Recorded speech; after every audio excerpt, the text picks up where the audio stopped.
Sobat Pendidikan, selamat datang di podcast edukatif yang membahas tentang seputar informasi terkini tentang dunia pendidikan. Pada episode kali ini, kita akan membahas sesuatu yang sangat penting bagi orang tua dan calon peserta didik, yaitu tentang sistem penerimaan murid baru atau SPMB tahun 2026. Bersama saya pada hari ini telah hadir narasumber yang sangat kompeten di bidangnya.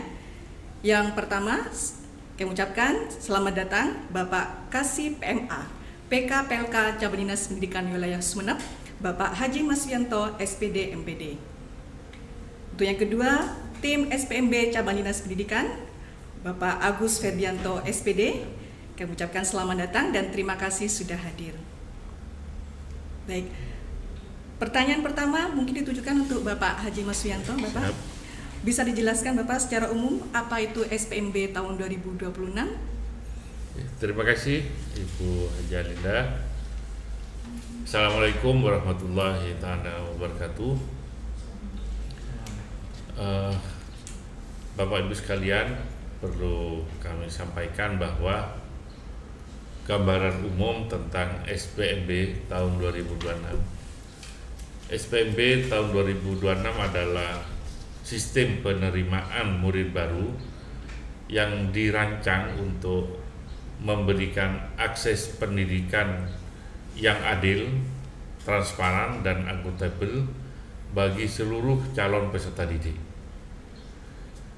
Tema pendidikan di Jawa Timur tahun 2026 yaitu Jatim Cerdas, Pendidikan Berdampak, mewujudkan SDM unggul dan berdaya saing. Salah satunya dari penerapan tema ini adalah penggunaan hasil tes kemampuan akademik atau yang disingkat dengan TKA pada beberapa jalur SPMB, sehingga SPMB ini bisa berlangsung secara objektif, transparan, akuntabel, berkeadilan, dan tanpa diskriminasi. Agar lebih lurus, SPMB kita berpedoman kepada Peraturan Menteri Pendidikan Dasar dan Menengah Republik Indonesia Nomor 3 Tahun 2025 tentang Sistem Penerimaan Murid Baru. Begitu baca. Baik Bapak, bagaimana kalau dengan tujuannya Pak? Tujuan dari penerapan SPMB tahun 2026 ini? Sementara tujuan dari penerapan SPMB tahun 2026 yaitu yang pertama, memberikan kesempatan seluas-luasnya bagi warga untuk sekolah di satuan pendidikan yang diinginkan agar memperoleh layanan pendidikan yang bermutu dan berkeadilan, terutama mungkin lebih dekat dari rumahnya. Yang kedua, memberikan kesempatan kepada murid dari keluarga ekonomi tidak mampu dan afirmasi pendidikan menengah. Murid yang mempunyai nilai akademik tinggi dari keluarga ekonomi tidak mampu dan penyandang disabilitas untuk memperoleh layanan pendidikan yang sebaik-baiknya.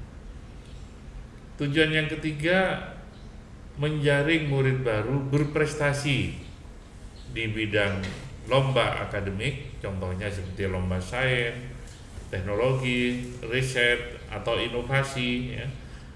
Kemudian juga untuk lomba non-akademik, misalnya bidang olahraga, seni budaya, keagamaan, dan kepramukaan. Tujuan yang ketiga yaitu menjaring murid baru berprestasi di bidang nilai prestasi akademik, rata nilai rapot, dan rata nilai tes kompetensi akademik. Yang terakhir, memberi kesempatan murid baru yang berkebutuhan khusus melalui pendidikan inklusi di sekolah reguler. Jadi untuk anak-anak yang berkebutuhan khusus, silahkan tidak harus masuk di SLB, bisa masuk di SMA atau SMK reguler. ya itu sudah diperbolehkan. Demikian Bu Ajeng. Baik Bapak, untuk pertanyaan selanjutnya mungkin untuk Pak Ferdi. Ya. Apa saja Bapak jalur penerimaan dalam SPMB tahun 2026 ini? Atau mungkin ada perubahan kuota dibandingkan tahun sebelumnya? Bagaimana Pak Ferdi? Ya, baik, terima kasih Mbak Ida. Jadi untuk jalur SPMB tahun 2026, ya, jadi tahapan itu ada 4 tahapan. Jadi tahapan pertama itu jalur domisili, itu yang pertama. Terus tahapan kedua itu ada jalur afirmasi. Lalu jalur tahapan ketiga itu ada jalur nilai prestasi akademik untuk jenjang SMA, dan untuk yang keempat itu jalur nilai prestasi akademik untuk bidang SMK. Nah, untuk saya jelaskan ini Mbak Linda, untuk kuotanya ya, memang ada perubahan sedikit di jalur domisili. Di jalur domisili ini untuk jenjang SMA itu dibagi 2. Jadi ada domisili reguler, ada domisili sebaran. Domisili reguler ini yang berubah. Tahun kemarin itu langsung 20% disatukan, tapi yang sekarang ini memberikan kesempatan kepada calon peserta didik yang lulusannya sebelum tahun 2026. Jadi domisili reguler lulusan tahun 2026 itu sebanyak 19%, lalu 1%-nya itu ada di reguler lulusan sebelum tahun 2026. Dan untuk yang kedua domisili sebaran. Nah, ini domisili sebaran ini adalah domisili yang kita sebar dari beberapa desa yang ada di dalam rayon tersebut ya. Jadi itu kuotanya ada 15%. Jadi gitu. Nah, untuk yang tahapan kedua itu untuk yang domisili. Tahapan kedua itu ada jalur afirmasi. Jalur afirmasi untuk SMA ini itu sebesar 30%. Jadi diantaranya yang pertama itu afirmasi untuk keluarga ekonomi tidak mampu. Jadi ini ada sebanyak 13%. Untuk afirmasi anak buruh dan keluarga ekonomi tidak mampu itu sebanyak 5%. Untuk afirmasi disabilitas, penyandang disabilitas itu sebanyak 5%. Lalu yang keempat afirmasi nilai akademik keluarga tidak mampu itu sebanyak 7%. Itu untuk yang tahapan kedua. Ini ada juga jalur mutasi orang tua atau wali muridnya. Untuk jenjang SMA ini sebanyak 5%. Dibagi mutasi orang tua atau wali itu ya 3%, lalu mutasi anak guru atau tenaga kependidikan selain pendidik itu sebanyak 2%. Dan jalur prestasi selanjutnya itu di tahapan kedua juga itu ada jalur prestasi hasil lomba. Untuk jenjang SMA ini 5%.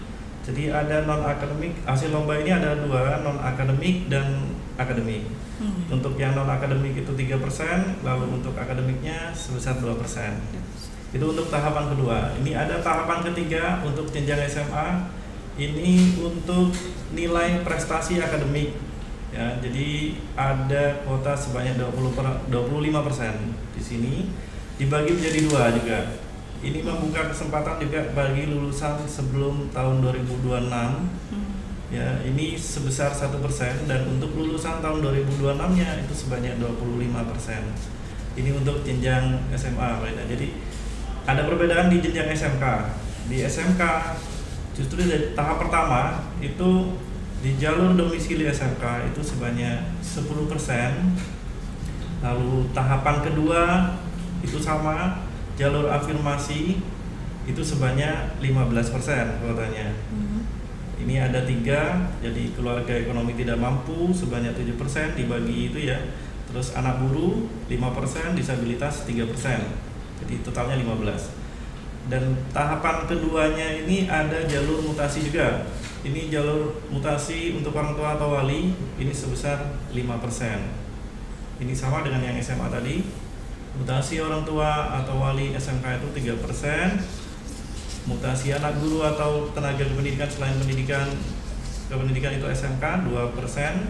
Itu jadi totalnya 5% untuk jalur mutasi orang tua.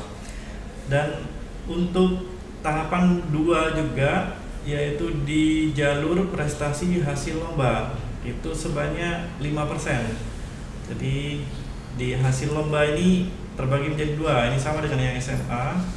Ini ada non akademik itu 3% dan akademiknya 2%. Nah, ini tahapan keempat ya. Jadi tahapan keempatnya ini jalur nilai prestasi akademik. Jadi tahapan ketiga itu tadi jalur nilai prestasi akademik SMA. Ya. Nah, tahapan keempat itu adalah jalur nilai prestasi akademik jenjang SMK. Itu kuotanya sebanyak 65% dari daya tampungnya. Jadi itu ada pembagian di situ, yaitu memberikan kesempatan bagi lulusan sebelum tahun 2026 sebanyak 1% dari daya tampungnya, lalu 64%-nya itu adalah lulusan untuk tahun 2026-nya. Itu mungkin Mbak Linda yang secara baik. ini ya. Untuk jalur penerimaan kayaknya sudah sangat jelas ya Pak Herdi ya. Iya. Bagaimana kalau dengan jadwal pendaftarannya SPMB untuk tahun ini Pak Herdi? Iya, baik.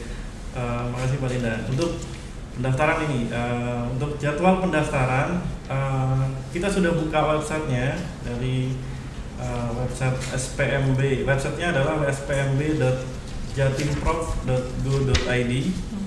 Jadi di sana itu Mbak Linda sudah banyak menu-menu informasi terkait dengan SPMB 2026, terkait dengan ketentuan, prosedur, dan kuota juga ada di sana juga. Jadi membuka situs spmb.jatimprof.go.id ini banyak sekali informasi-informasi di sana. Untuk pendaftaran gini ya Mbak, untuk tahapan pertama tadi jalur domisili ya. Yeah. Jadi jalur domisili ini untuk SMA atau SMK ini bareng Pak. Jadi ada di tanggal 11 sampai tanggal 12 Juni.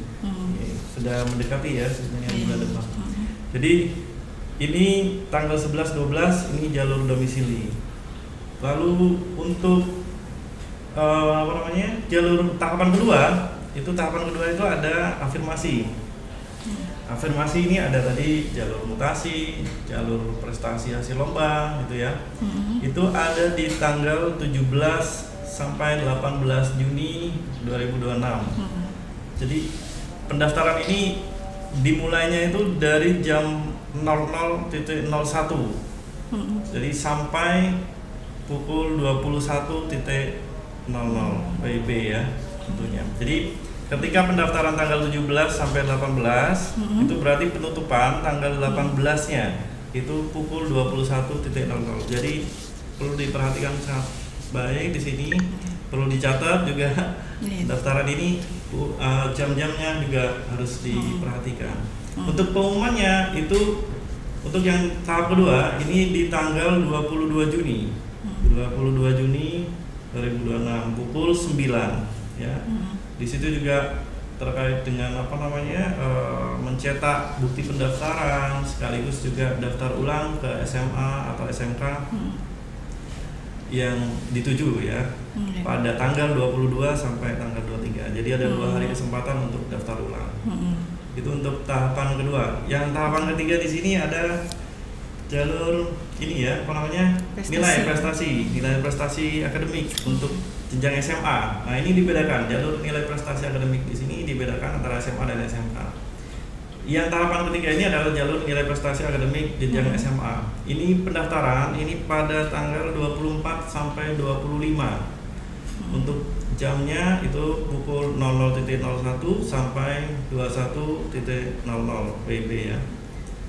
Tetap mengikuti juga di situ ada pengumuman keesokan harinya tanggal 26.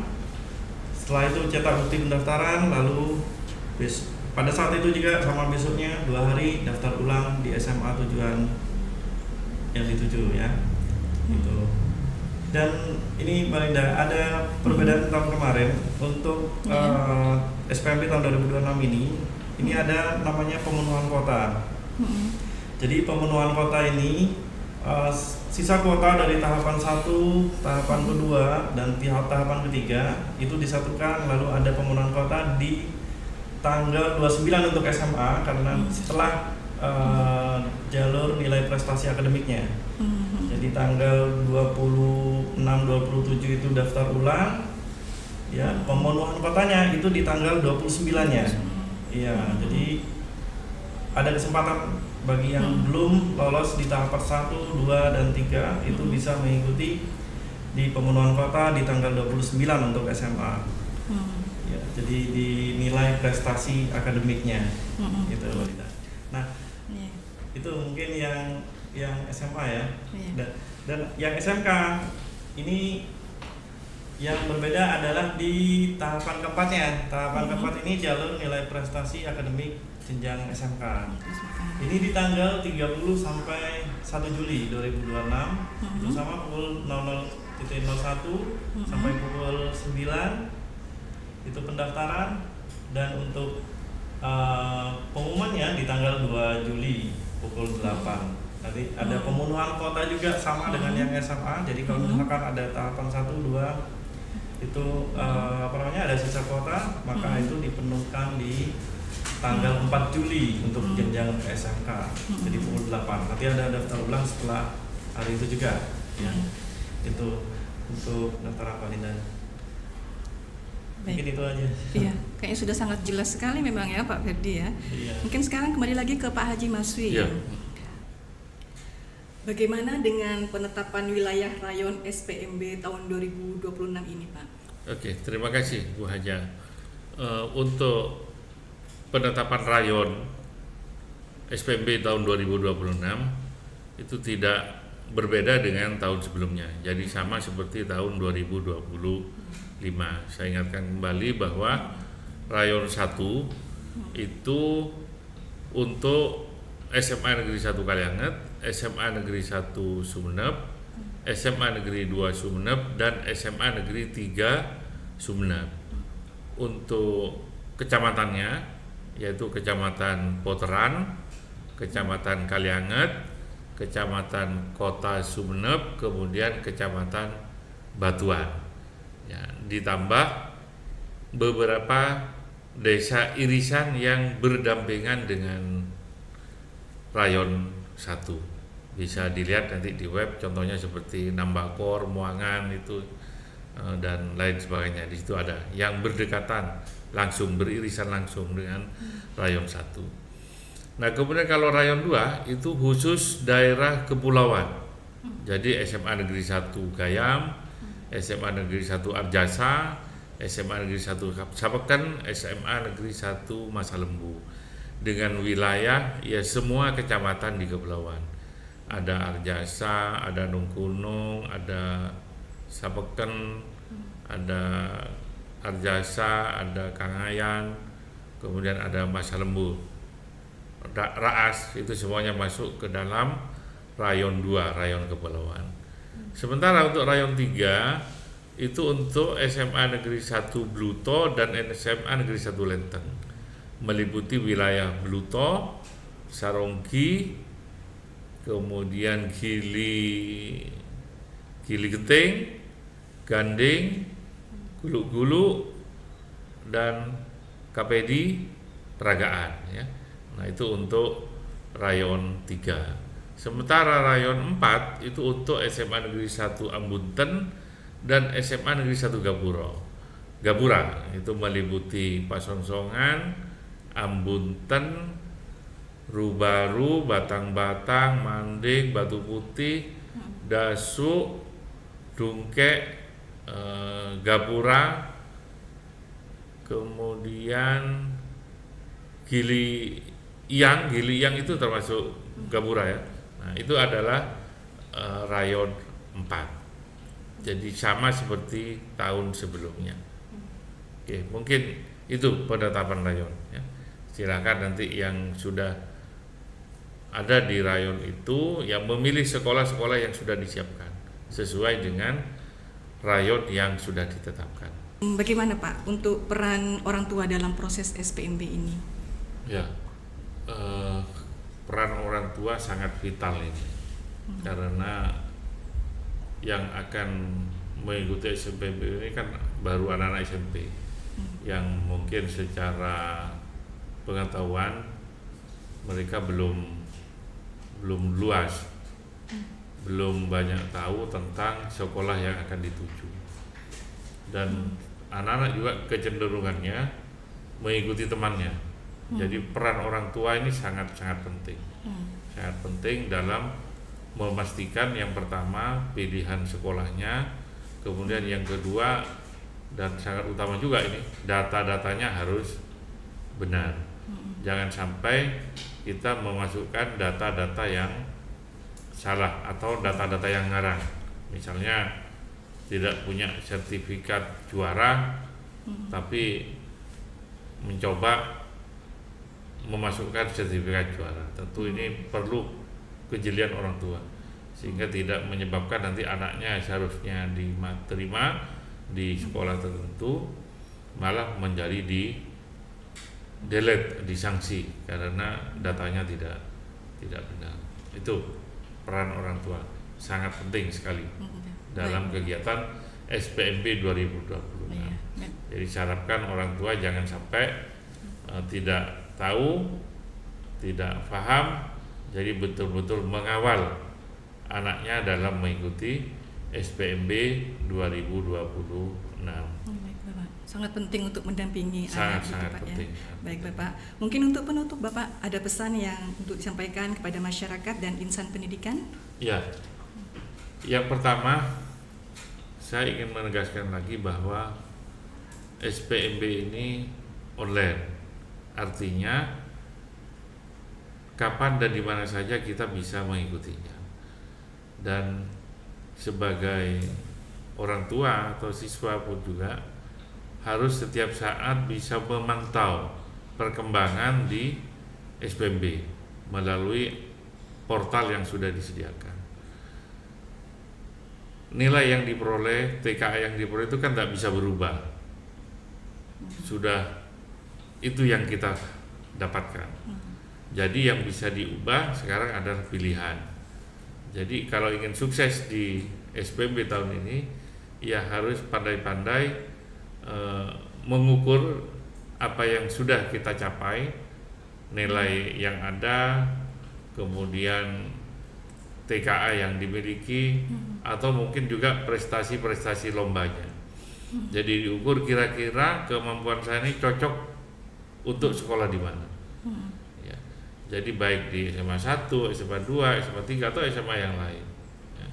Sehingga tidak menyebabkan dia nanti nyesel belakangan. Nah, jadi saya harapkan betul-betul dikawal dan diperhatikan betul pilihan sekolahnya, ya. Biar tidak kecewa di belakang hari. Ya.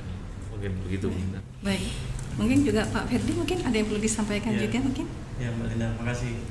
Tadi ada poin penting di sini ya di SPMB tahun 2026 ini, yaitu pengambilan PIN. Nah ini kembali tadi ya, untuk pengambilan PIN di sini ini dari tanggal 28 Mei sampai tanggal 9 Juni tahun 2026. Jadi jangan sampai terlewatkan. Jadi untuk berkas-berkasnya juga disiapkan untuk bisa siap dalam SPMB 2026. Termasuk tadi menyinggung terkait dengan hasil TKA. Di sini hasil TKA itu ada di mana? Di posisi SPMB ini pada nilai kemampuan akademik yang sebelumnya itu melihat dari indeks sekolah digabungkan dengan rata-rata nilai raport. Di sini di SPMB 2026 kita ngambil dari TKA. Jadi 60% dari rata-rata raport dari semester 1 sampai semester 5 itu digabungkan dengan 40% hasil TKA gitu Pak. Jadi hasil TKA di sini sangat berpengaruh juga, bukan hanya raport gitu. Itu dari saya. Terima kasih. Untuk help desk-nya Pak ya. Iya. Okay. Mungkin untuk ini Bapak untuk masyarakat yang kebingungan ya untuk SPMB tahun 2026 ini. Jadi Bapak Ibu masyarakat semuanya bisa langsung ada nomor kontak yang mungkin bisa dihubungi. Jadi nanti kami masukkan dalam ini ya di bawah dari video ini ya. Jadi nanti ada di deskripsi juga nomor kontaknya. Gitu ya Pak Ji? Ya. Mungkin saya tambahkan sedikit. Jadi jangan sampai lupa. Jadi termasuk tanggal itu perlu dicatat. Jadi masyarakat juga harus memahami betul juknisnya sekaligus juga sering melihat website di spmb.jatimprof.go.id. Itu saja dari saya mungkin. Terima kasih kepada narasumber atas informasi yang sangat bermanfaat. Sama-sama. Terima kasih Bapak Kasih, Sama-sama. Bapak Ferdi, terima kasih banyak. Baik, sampai jumpa di episode selanjutnya.